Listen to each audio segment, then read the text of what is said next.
Hi, thank you so much for tuning in. Welcome to the conversation series of Chicago Africa 2025. We are here in Nairobi, and I am Libin Chacko Kurian of Stat Media Group.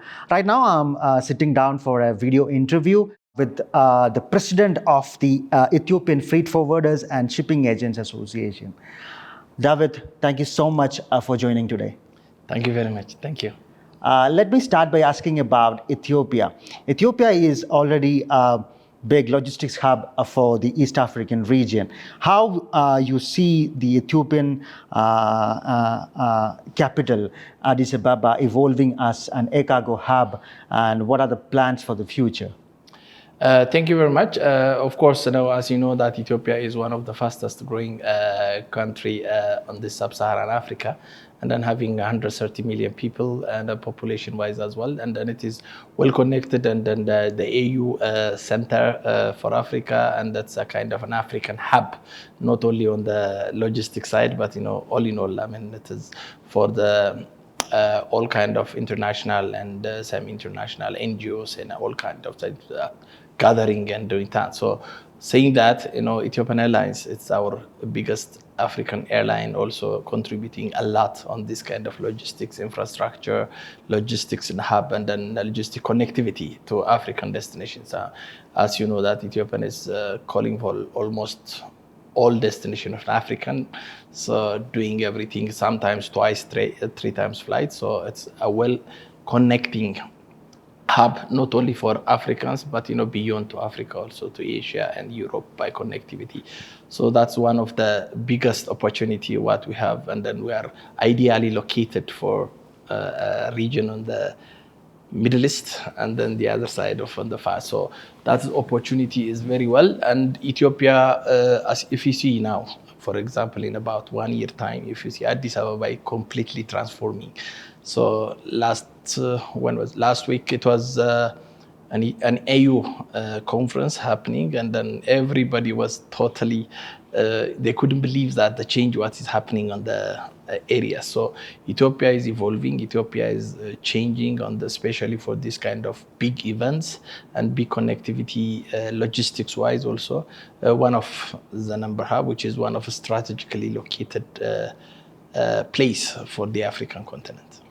Okay, David, you are owner of multiple companies directly involved in logistics or indirectly, including representing airlines and having logistics companies. Give us an idea about how you saw Ethiopia evolving as a logistics hub. Take us a bit back into the history. I started the business, on this logistics part in 1997, 98, once I'm finishing my university. And starting with that, at that time, the Ethiopian Airlines, the airline, when it comes to the airline part, is not that much growing fast, and then having, it is only something like between 800 to 1,000 employees at that time, and trying to move forward. And then when we got there, they don't know even the kind of mentality what we are having. The GSA, there was no any GSS in Ethiopia, no airline was represented at that time. So I just started being a representative of British Airways. So British Airways was coming in 1998 to Ethiopia. So I just get a chance at, and immediately, there was, people are seeing it in different angle, that at that time, it's competing and taking things, or moving and bringing something like without giving something to Ethiopia. But that's not the idea and the math. So,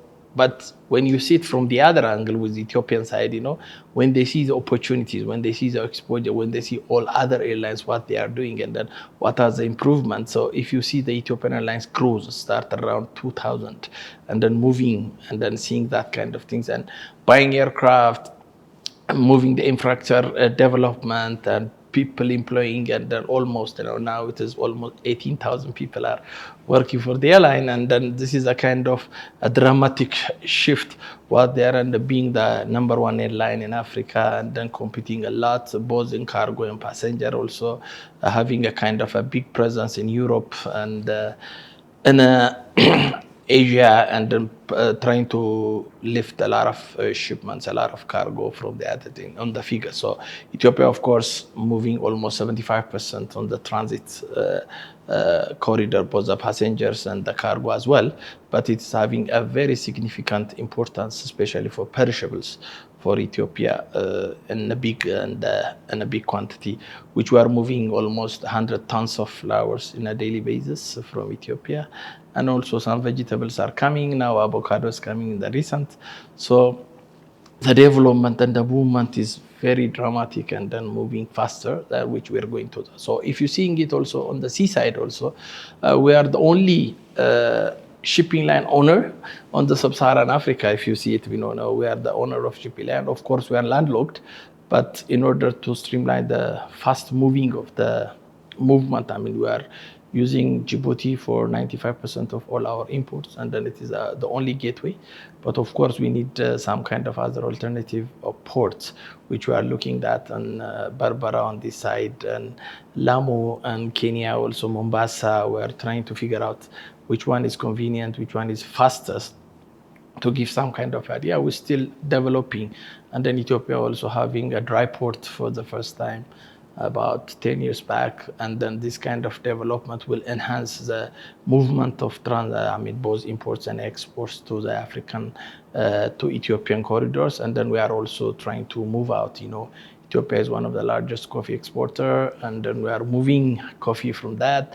There are sesame seeds, there are other textiles as well, moving out and then moving in as well. So in order to move or to do that kind of connectivity, in order to give some kind of stimulus services on both sides, I mean, we need some kind of infrastructure. Or for the railway also doing, and we have a railway from Ethio-Djibouti Railway, which from Djibouti to Addis, and then Addis to Djibouti as well, which we are seeing that a very big improvement, but we need more. So the infrastructure has to be developed.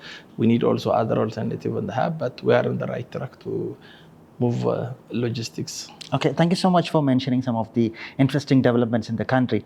But give me also an idea about your association, the Ethiopian Freight Forwarders and Shipping Agents Association, and also the Ethiopian economy in terms of production happening from the shippers' angle.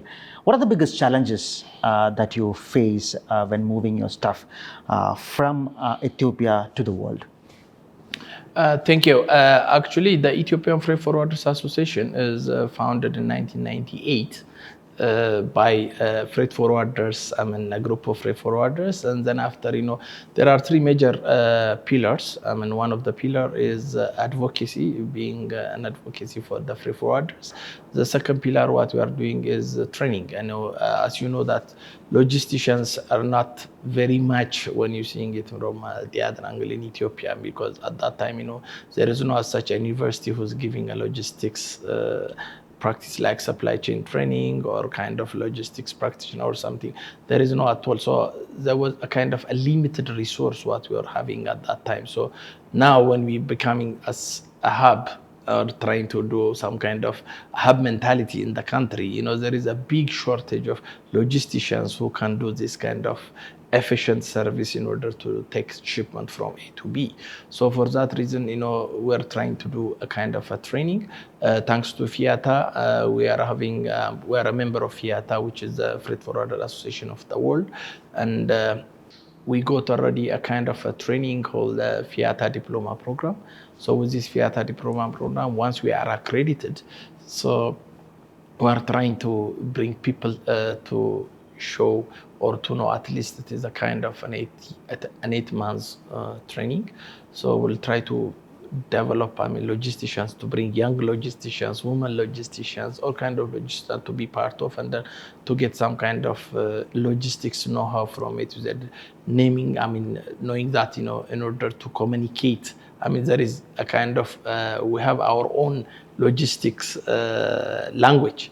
So we have to have that kind of language, everybody to have, and then to bring into that, because the logistics is dynamic, it's moving fast, and then now it is transforming from the normal logistics to the digital. So everybody is coming to the digital market. So we have to follow the world from where they are going as well. So for that reason, we do the training. The next what we do is networking. So I've been going to several conferences, bringing some networks and getting all the logisticians and know each other, connectivity. FTA is going to come now. African logisticians has to go together as well in order to trade by themselves also. So these kind of things are becoming developing.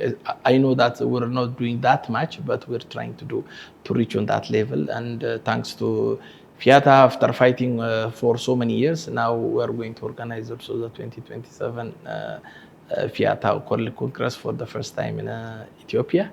So, I mean, in 100 years history, African was getting this chance only 3 times. So this is an opportunity to get not only for Ethiopia, but to get for African as well, to show that Africans can do logistics very well.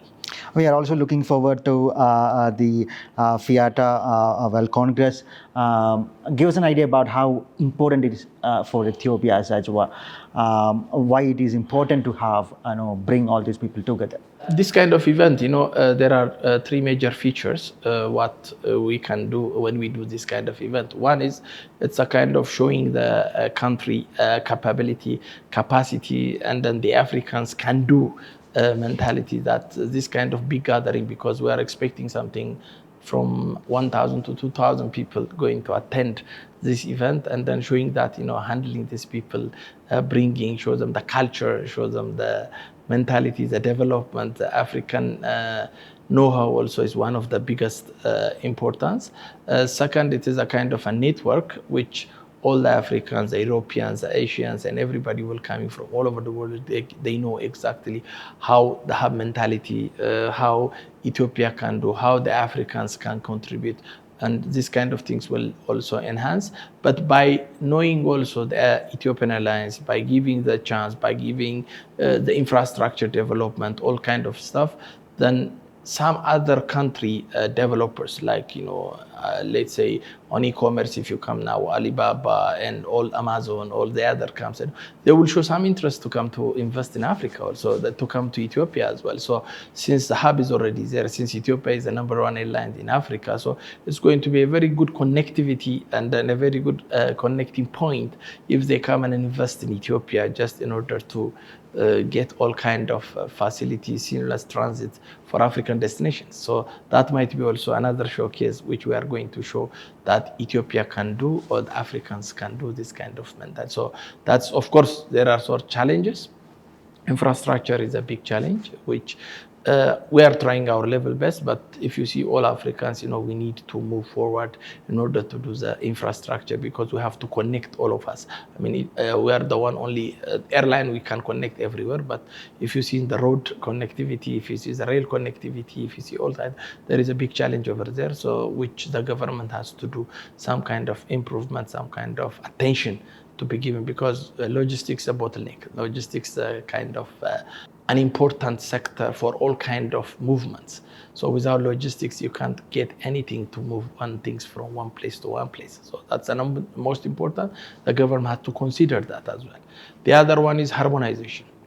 I mean, his system has to be harmonized, and for example, if you consider the customs, the customs, whatever we are happening in Ethiopia, the custom procedures and all kind of facility, and seeing it from the other neighboring countries are completely different. Even now we are having a very big challenge when we are importing shipment from Djibouti to Addis, because of the problem of some custom harmonization. So we need to have some kind of harmonized kind of approach, what we are going to move fast shipment from A to B. So for that reason, we need that kind of harmonization. And the other thing is, it's a challenge of being kind of seeing that logistics importance. They have to know, all the government has to understand the importance of logistics, and that they have to give attention. It's not only when things comes and then where is this? It's not like that, because they have to give also attention, like what they do for education, what they do for health, what they do. The logistics also an important sector, so they have to give attention. So if they manage to go these 3 major pillars in order to improve, then of course, in the near future, AFTA, when it comes to trading between Africa, and then beyond that also is going to be a reality. One important thing that you mentioned is about the development of infrastructure in Africa. When you look at Ethiopia, the important thing is that it's a landlocked country. You have to depend on, for example, Djibouti to move your goods out through sea. What are the strategies that you are taking from the association side, as well as from a country's point of view, to diversify, your access to different ports, or looking for alternative ports, for example, and making it more logistically efficient and moving forward? We're planning, three things. First of all, digitalization. This is a normal kind of a normal practice nowadays. And now, if we are making everything digital, and then we have integrated, system integrated between so many ports and so many arrangements, that might be a very good opportunity to get some kind of efficient transit point.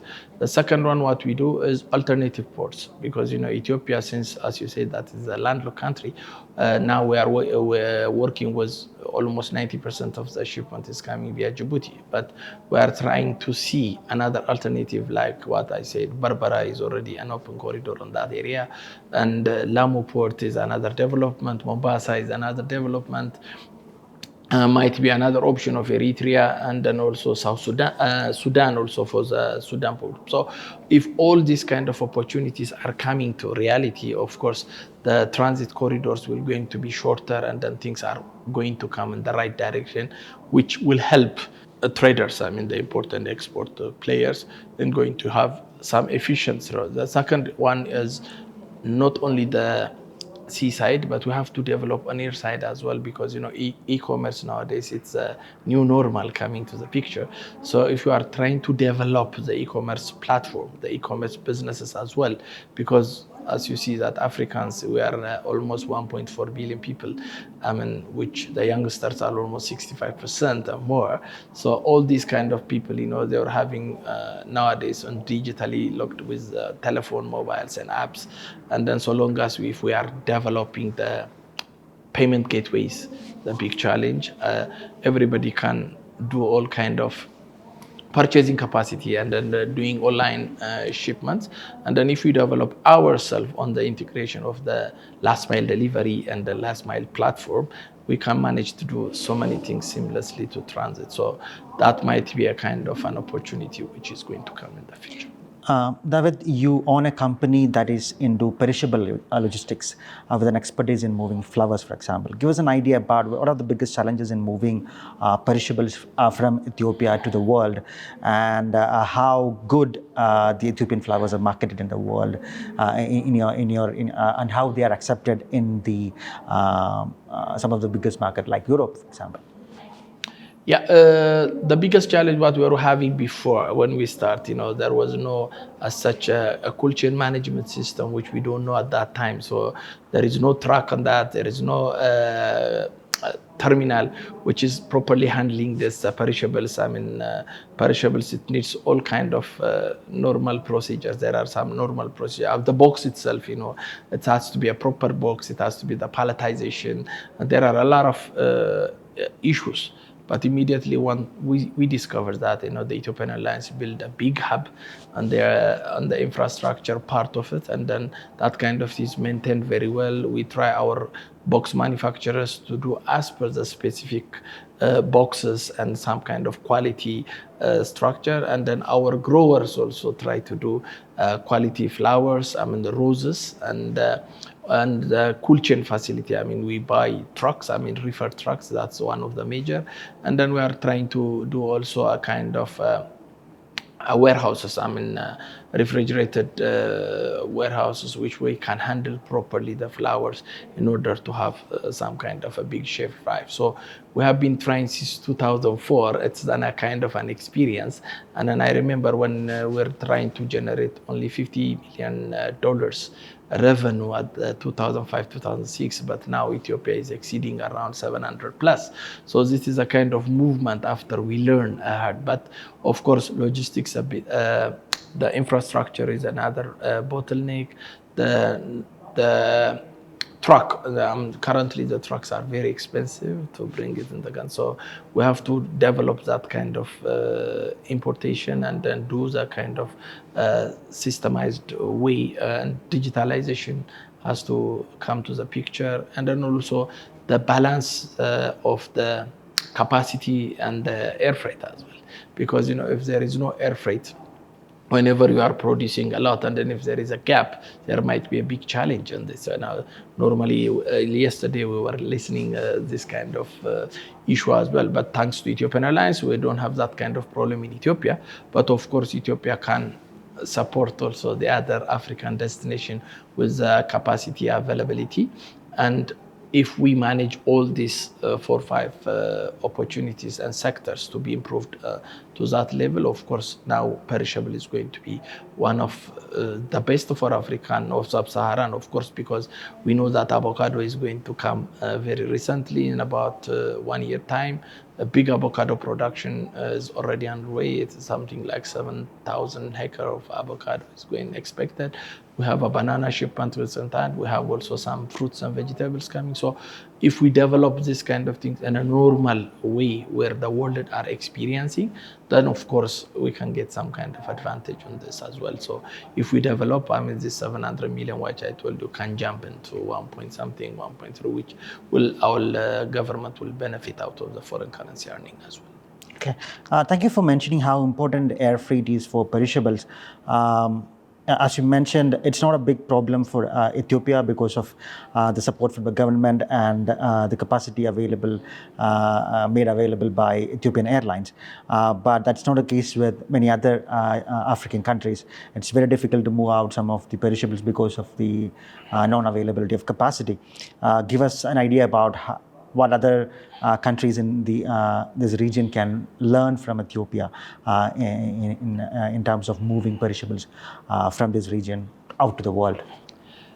Actually, naturally we are gifted on this area. We are having a very good altitude, different altitude, which can grow perishables. So I think if perishables is one of our way for export, and then if we are producing one, we have to learn very well how to grow, and then how to develop, then how to purchase, and the quality. Because one of the big challenge for us, we don't have, we have to focus on quality, not on quantity as well.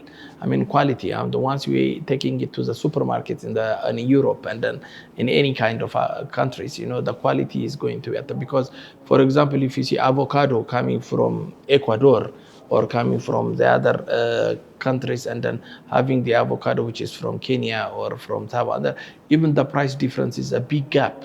So why is that? It's only it's not about nature, it's not about the product type, or it's not about that. It's a quality production, quality processing. It's the supply chain has to be maintained. With that supply chain breakdown, that's where we are failing. So we have to improve our supply chain from A to Z, just getting a big shelf life for that. Because imagine from Ecuador, from the other, how many weeks it's going to take for container shipment, bringing it to Europe or something, at least 3 weeks or something like that, even plus.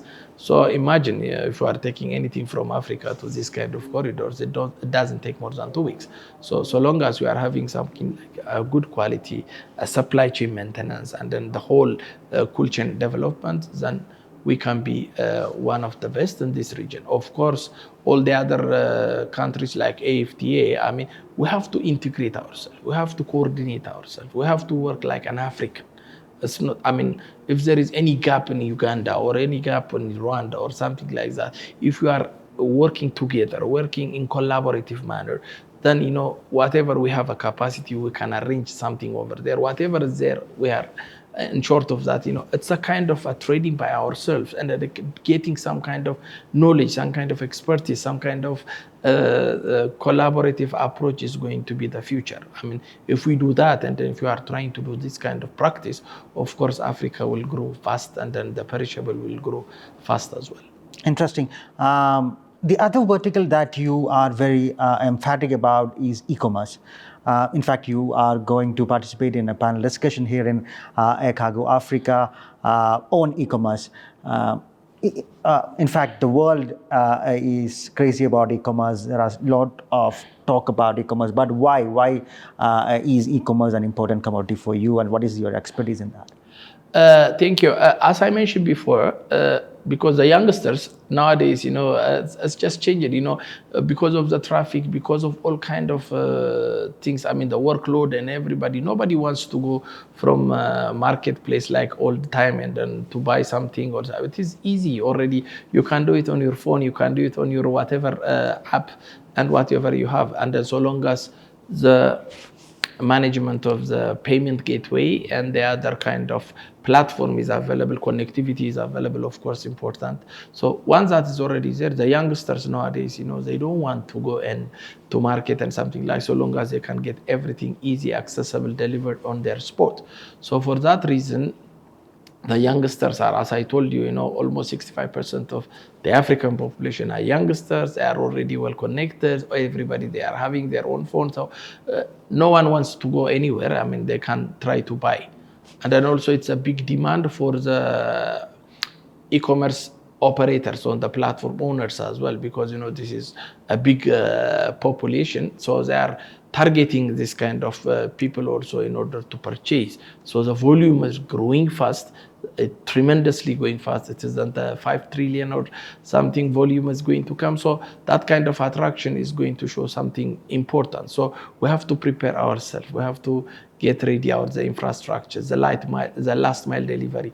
Nowadays, there is no B2B. I mean, it is B2C. So we have to develop on this kind of arrangements, and then we have to digitalize ourselves. We have to make efficient service, efficient delivery for everybody. Of course, this e-commerce platform is going to grow, because imagine how many Chinese platforms are already there, how many other big players are coming to Africa. So if you see that kind of arrangements, this is the future. I mean, this is a new normal of e-commerce now. It's coming to the picture. So we have to understand, and then we have to get into that. But of course, from my side, why we have to do is making a hub mentality, like what we do now in Ethiopia. I mean, Ethiopia is the airline is investing a lot on this sorting machine. What we are going to have the e-commerce hub, so that might be linking up the African continents to link everybody to get this kind of the e-commerce shipments and faster, and then we can do logistics, last mile delivery, and digital. So if everything is digital, every shipment where it goes, and then when it's delivered, everything now it's going to be under digital. So it's going to be a very good opportunity, a very good line, and which grow fast in the near future. I mean, e-commerce is a new normal for the Africans. Interesting. One last question. What we can expect from Ethiopia and the Ethiopian Freight Forwarders Association in the next 5 years? What do you have in your plans? When it comes, let's do separate into two. I mean, when it comes to Ethiopian Freight Forwarder Association and when Ethiopian Freight Forwarders, of course, what I am insisting, what I am telling them, we have to plan from B2B to B2C. So we have to organize ourselves on the last mile delivery, on the arrangement, because normally if you see now some shipments which was already transferred from small parcels, I mean, that the parcels are distributing by DHL or all kind of express courier companies. But nowadays things are changing, because you are trying to get everything in bulk, bringing it and sorting it out and then distributing. So that is a kind of a nature has to be changed, because if you are waiting only a simple parcel to come to you, it's going to be expensive. In order to make it very efficient, and we are going to consolidate it. So deconsolidation is going to be another norm. So now our team has to do that, consolidation, deconsolidation platform, and a B2B, not on a B2B, focusing on a B2C and last mile delivery, and that thing when it comes to Ethiopia. But when it comes to the African continent, of course, there are some countries who are trying to develop this kind of mentality, being a hub, like Rwanda is trying to do that, South Africa is trying to do that, maybe Kenya also. So Ethiopia is already investing a lot of amount of money for this kind of investment, that they know that in advance that e-commerce is going to be the future. So for that reason, Ethiopia is locating themselves in a right location, having connected all the African countries, and then bringing also from Asia, from Africa, from wherever, bringing into Africa. Like I said, the consolidation, deconsolidation will happen on the hub, and then from the hub, just distributing shipment wherever. So it's going to be faster, it's going to be economical, and then it's going to be very efficient. So if we do that kind of things, the e-commerce platform is going to grow. E-commerce is going to, and then also there is another attraction that other e-commerce platform operators will open an office in Ethiopia as well, because now Alibaba, AliExpress is going to start soon, in the next 1 week or two from Ethiopia. There is QNet is going to come in the near, and there are also other platform operators are going to come on the pipeline. So which means the country will develop. They will see the efficiency, the fast-moving connectivity, all kind of things will happen there. Then I think Ethiopia being the hub, and then the airline also we're getting some advantage after that, and then the sorting machine what they are having also will work very efficient, and then of course we are ready to serve Africa in this context. David, thank you so much for joining us today. Thank you very much.